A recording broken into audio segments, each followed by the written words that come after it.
चलेंगे तभी हम कर्मयोगी बनेंगे और तभी नशे से मुक्त होंगे, तभी विकसित भारत का कंसेप्ट क्लियर होगा। और कोई मनुष्य के लिए करणीय कार्य जो है वही करना। बहुत अच्छा सर कर्तव्यों को करना सर, जैसे कोई बच्चा है तो उससे एक्सपेक्ट किया जाए कि पढ़े, अगर कोई टीचर है तो उससे एक्सपेक्ट किया जाए कि पढ़ाए, कोई डॉक्टर है तो उससे एक्सपेक्ट किया जाए कि वो अच्छे से डॉक्टरी करे, भले उसे पैसा मिले या जो कुछ मिले, लेकिन ये उसका कर्म।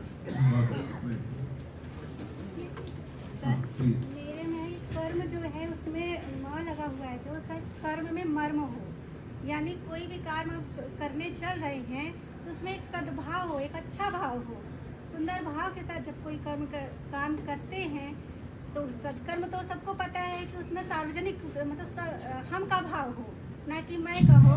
जब इस भावना से कोई भी कार्य करें तो मेरे विचार से वो ही कर्म योग है। हमारी आवश्यकताओं की पूर्ति के लिए जो भी कार्य हम करते हैं वो हमारा लक्ष्य। बहुत हाँ प्लीज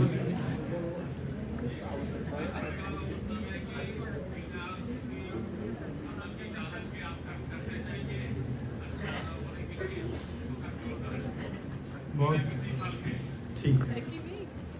प्लीज अभी हम लोगों ने कर्म की जितनी भी व्याख्या सुनी, हाँ प्लीज।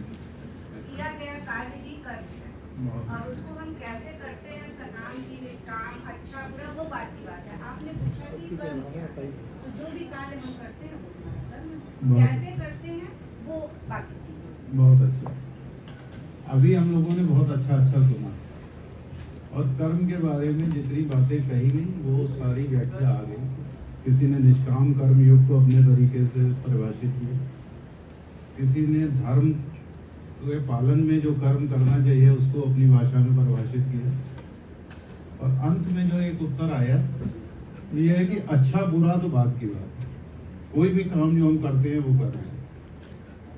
अब वो अच्छा भी कर्म हो सकता है, बुरा भी कर्म हो सकता है, वो पॉजिटिव हो सकता है, निगेटिव हो सकता है, कुछ भी हो सकता है। इसको थोड़ा और एक कदम आगे अगर ले जाए कि अच्छा या बुरा जो करते हैं वो तो कर्म है ही है।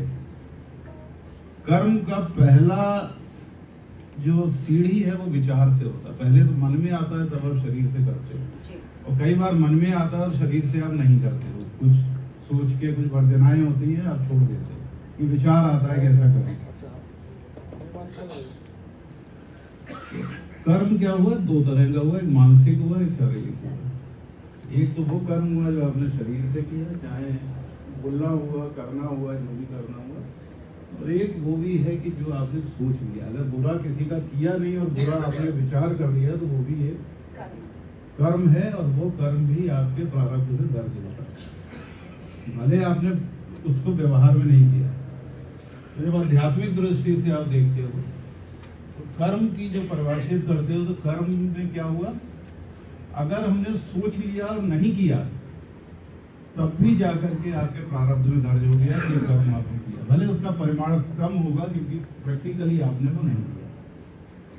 जैसे कभी किसी से गुस्सा हुए मन किया कि इसको थप्पड़ मारो, मारा नहीं आपने, मन किया। तो अब दूसरा वर्ड हुआ योग।